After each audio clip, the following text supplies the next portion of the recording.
Como puedes notar, el periodo entre los videos que subo son cada vez más extensos. Esto es porque la baja cantidad de apoyo que recibo, pocas visitas, likes, comentarios, suscripciones, entenderás que al no recibir el apoyo esperado termino decepcionándome y perdiendo las ganas. Así que solo pido que me des like y dejes un comentario, que no cuesta nada y para mí vale muchísimo. Gracias.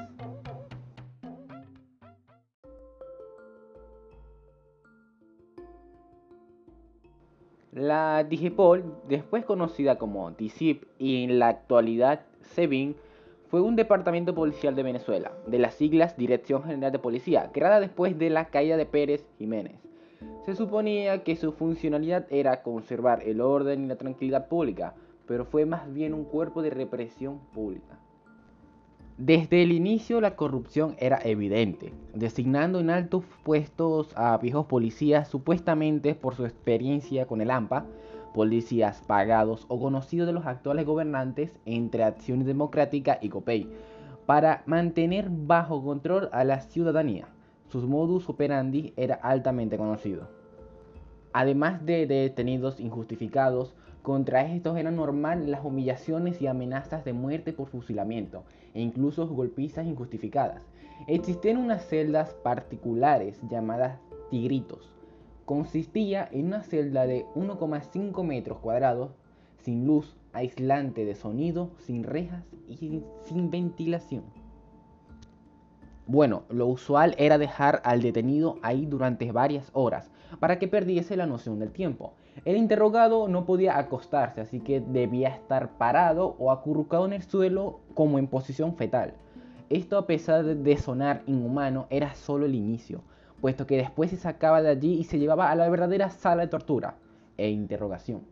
Pasaba también bastante seguido que si el interrogado era totalmente inocente, no podrían dejarlo ir después de hacerle todo esto, así que lo asesinaban y solían simular que fue un suicidio, echando su cadáver en algún lugar recóndito.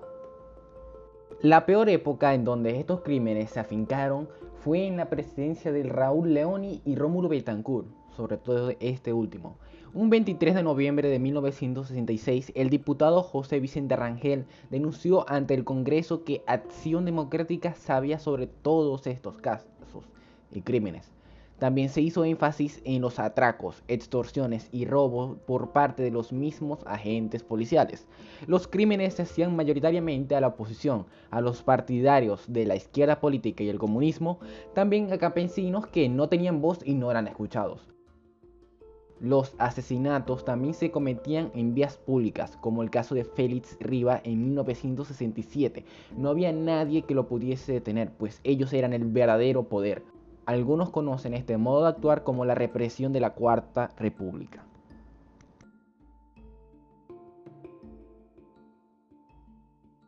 En 1961, febrero 13, Rómulo Betancourt dio una orden a los cuerpos policiales: disparen primero y averigüen después.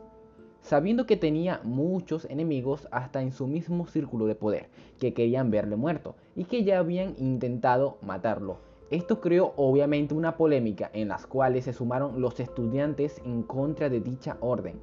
Es 1 de mayo de 1962, en un colegio llamado Liceo San Martín, en el estado Monagas.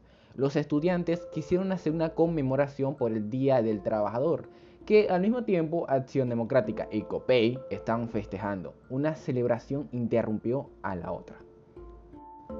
Por tal motivo, el gobernador del estado para la época, Armando Sánchez, y los dirigentes de AD y COPEI, Luis Alfaro Ucero e Iván Salomón Vergara, respectivamente, acuerdan dar un escarmiento a los estudiantes, ya que estos habían saboteado su conmemoración.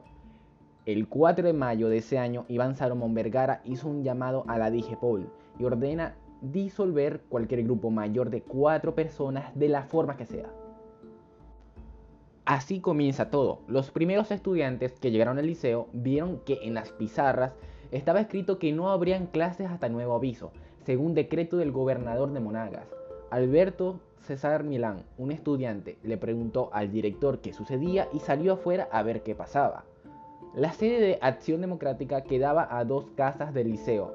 Al finalizar la tarde, Un par de camiones que eran guiados por Antonio Alfaro Ucedo, hermano de Luis Alfaro Ucedo, llenos de campesinos armados con palos, cabillas y armas de fuego.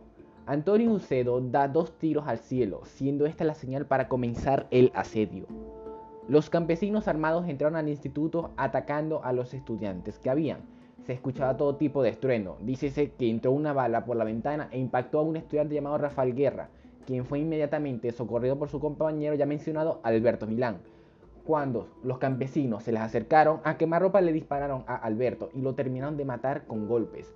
Todo el que pasaba por allí pateaba a Alberto Milán, incluso hasta después de morir. Rafael murió instantáneamente con el impacto de la primera bala. Las personas restantes en el instituto fueron llevadas al patio y se les designó un campesino con un fusil para matarlos a todos. Pero un teniente de la Guardia Nacional intervino para evitar el fusilamiento y a estos lo dejaron libres.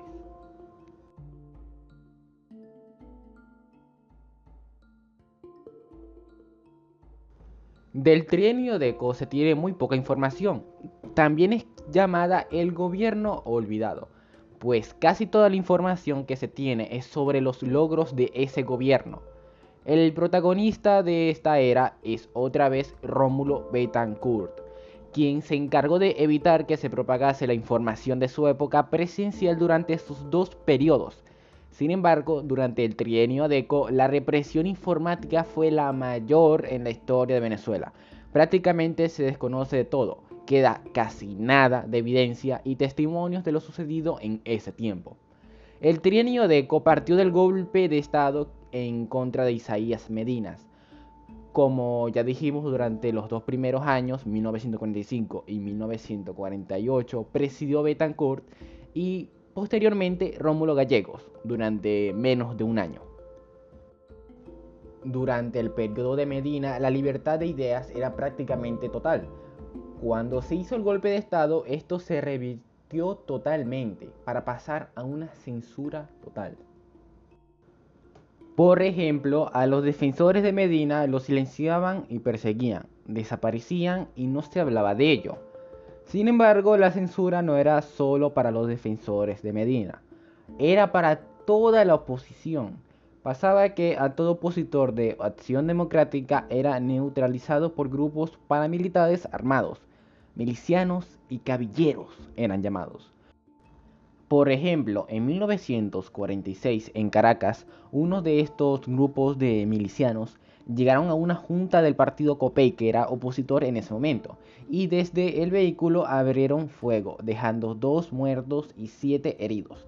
El gobierno dijo que era para mitigar a los fascistas, palabra que usaba para referirse a prácticamente toda la oposición venezolana, ignorando que el verdadero fascismo lo ejercían ellos. Debido a todas estas situaciones, en 1946 hubo un intento de golpe de Estado fallido, el cual provocó que las persecuciones a la oposición crecieran en mayor medida. Pero algo cambió, pues se cruzó una línea que solían respetar.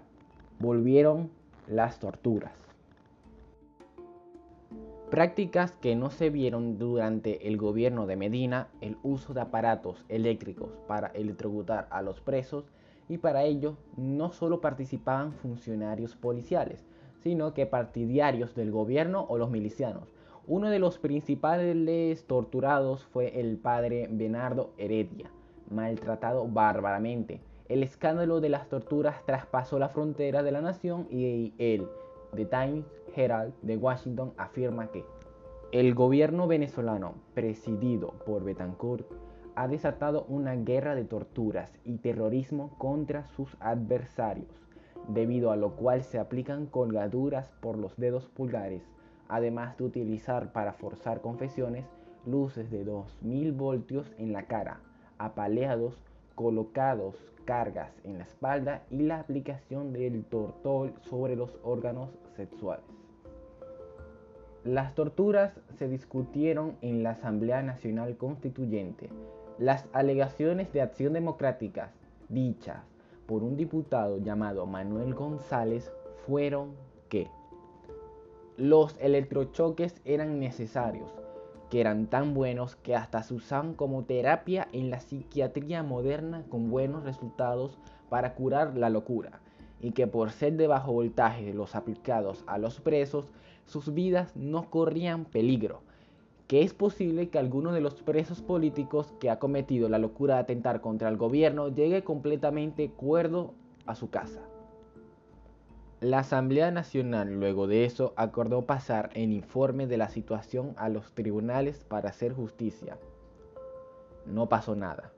Además de la compra de votos, el sectarismo y la incompetencia del gobierno, estas son las razones por las cuales fueron derrocados en 1948 a Rómulo Gallegos. Betancur saldría prácticamente ileso de cualquier culpabilidad en esos momentos, tanto para volver al poder años más tarde. Todo por la censura y represión de información del trienio ADECO. Hasta aquí el video, por favor dale like y comenta si quieres ver más contenido así. Mientras más interacción tengo, más motivado estoy para continuar. Considera suscribirte y muchas gracias por ver.